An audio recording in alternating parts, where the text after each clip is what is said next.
Fala, povo. Vamos à resposta sobre se é possível ou não a formulação de pedido genérico no âmbito dos juizados especiais cíveis. Antes, porém, vamos esclarecer alguns pontos que são relevantes para a gente entender a leitura desses artigos que tratam aí dos pedidos da petição inicial. O que eu quero dizer para vocês?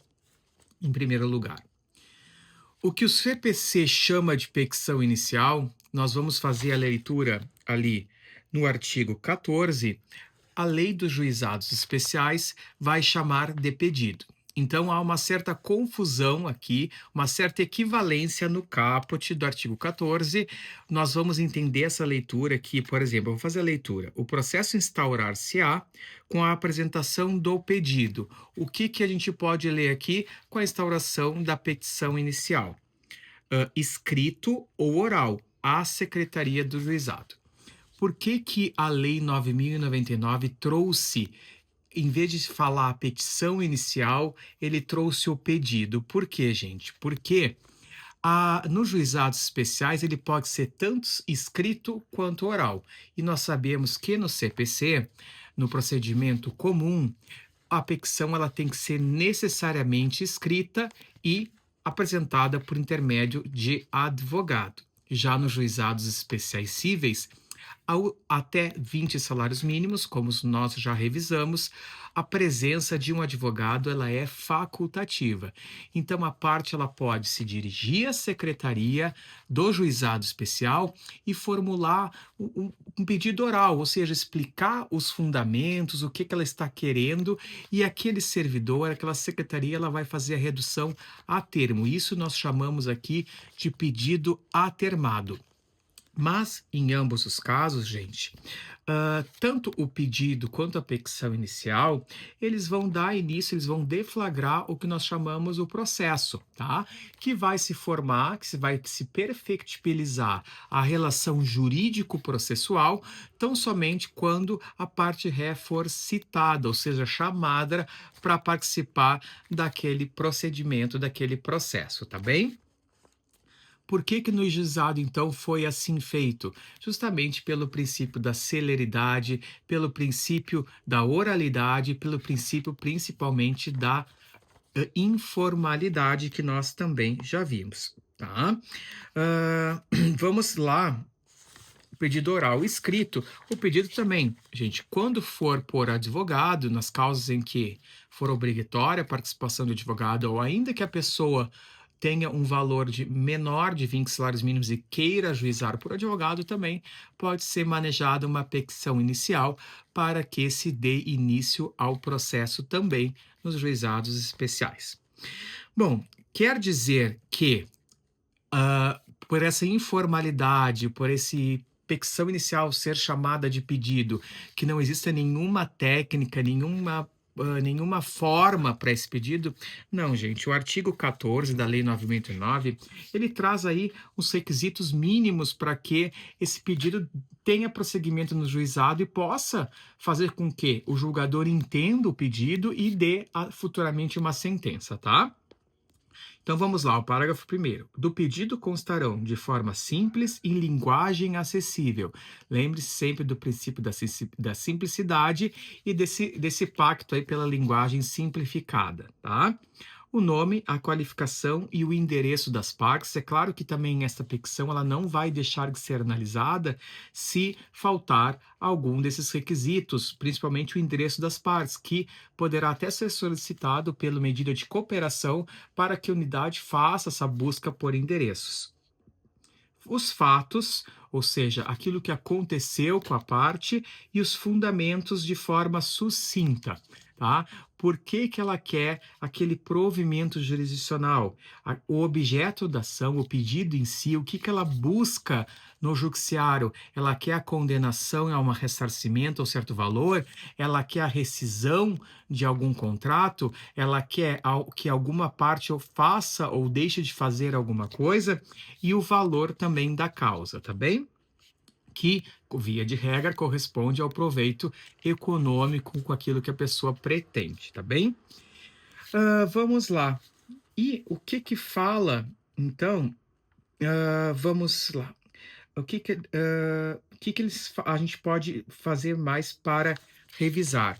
E se a parte, gente, não conseguir, não tiver técnica suficiente, nem a secretaria conseguir entender o que a parte de fato quer para que possa levar ao judiciário, porque lembre-se, gente, o judiciário, o poder jurisdicional, ele é regido por princípios, principalmente aquele princípio em que determina que o juiz não pode nem julgar mais, nem menos e nem aquém do que fora do que foi pedido, né? Pelo princípio da inércia da jurisdição. Então a parte ela tem que delimitar bem o que ela pretende, sob pena de o juiz até na hora da sentença ficar meio perdido, digamos assim, do que vai julgar e se vai julgar ultra petita, extra petita, citra petita, enfim. Ah, então, por essa razão, há a possibilidade da secretaria, do juiz mesmo, determinar que aquela parte seja assim acompanhada por um advogado, né, pela Defensoria Pública, por um advogado dativo, para que esse pedido dela, essa formulação, seja mais inteligível, digamos assim, e possa dar efetivo prosseguimento dentro dos juizados. Outra pergunta, antes de falar lá a resposta, sei que estão ansiosos. A parte poderá emendar a petição inicial? Gente, sim, tem muitas decisões, inclusive uma aqui do Rio Grande do Sul, que diz que, pelo princípio da informalidade e da economia processual, a parte até a instauração da audiência de instrução e julgamento, ali antes da contestação da parte adversa, ela poderá sim emendar a petição inicial, acrescentar algo ou corrigir algum erro, justamente para que não se queira, então, que entre com outra ação aí de uma forma para mais ocupar o poder judiciário. Gente, então agora vamos à resposta. Pode a parte formular um pedido genérico? Gente, então vamos lá. O pedido, via de regra, deve ser sempre certo, determinado. O que ser pedido certo, determinado? É aquele em que a parte ela diz exatamente o que ela deseja, qual é o provimento jurisdicional, qual é a tutela jurisdicional que ela deseja. Por exemplo, numa ação de ressarcimento, olha, ela quer por um acidente de trânsito, vamos supor, bateram no meu carro, né? Eu quero ressarcimento, eu gastei X reais com o conserto da minha porta, então eu quero aqueles X reais que eu gastei atualizados e com juros e correção monetária. Certo? Determinado. Então a gente sabe o que exatamente que a pessoa quer, os limites, e aí, claro, tem que ser respeitado os limites aí dos juizados, que é de 40 salários mínimos, podendo a parte renunciar ao excedente para se manter dentro da competência dos juizados. Certo. Mas aí a pessoa, quando não tem essa noção, que diz lá o parágrafo 2º, se ela não sabe exatamente naquele momento do ajuizamento da ação, ela não sabe a extensão de tudo o que pode acontecer. Vamos supor que o carro esteja ainda em perícia, esteja ainda numa assistência técnica, ainda possa ver se cobrir algum outro dano em razão daquele acidente. Então é lícito sim, então, gente, resposta: pode formular pedido genérico. É lícito formular pedido genérico quando não for possível determinar desde logo a extensão da obrigação. Então a parte pode deixar em aberto, digamos assim, aquele pedido. No entanto, é expressamente proibida nos juizados especiais cíveis a sentença ilíquida, ou seja, ainda que o pedido venha a ser genérico, ele tem que chegar determinado, tem que saber toda a extensão dele até o final da sentença, porque a sentença não dá, o juizado não abre espaço para que haja o que nós chamamos de liquidação de sentença, ou seja, aquela fase em que vai se apurar valores, vai se fazer perícias, vai se fazer provas, enfim, uma extensão para além e não aquele cumprimento além da sentença, e não aquele cumprimento direto daquela obrigação tanto de pagar, quanto de rescindir, quanto de fazer ou de não fazer. Tá bem?